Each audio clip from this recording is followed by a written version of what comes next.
Hi guys, welcome to my channel. For today's video, magluluto po tayo ng adobong manok na kakaiba. So let's go guys. Panoorin po natin. So yan guys po, haluin natin sa bawang. Yan po, bell pepper, saka po yan sa bay leaf. Yan po, paghahaluin nyo po yan. So mga 10 bawang po yan.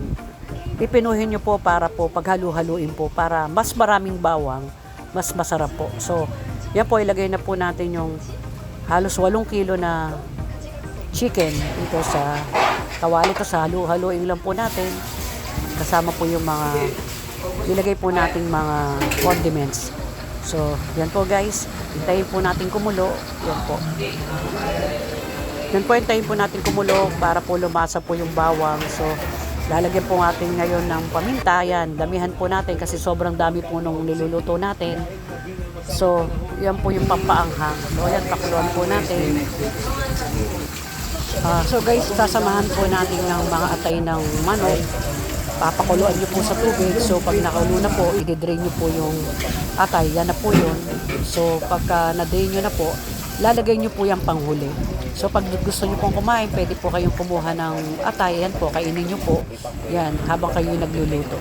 So yun guys, pakukuluan po natin. So para lumasa po yung mga condiments na nilagay natin. So kailangan po ay lumasa siya.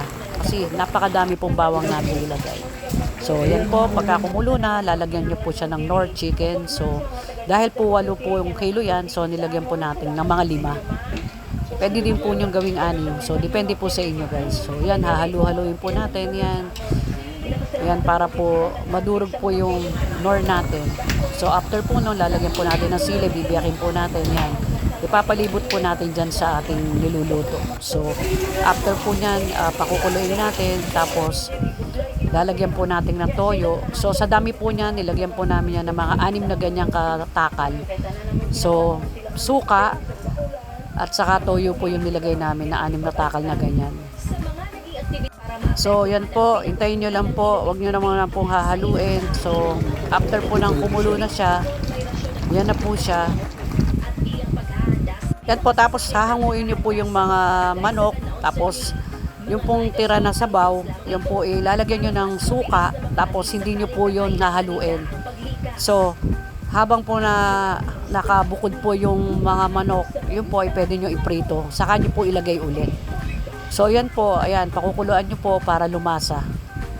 So, bandang huli po, yan na po ilalagay natin yung atay. Para po, wag po siyang malabog.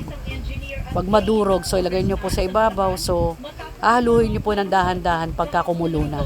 Para po yan po ay lumasa dun po sa ginagawa nating adobo. So guys, yan, haluin na po natin kasi pag kumulo po yan, ayan po, luto na po yan.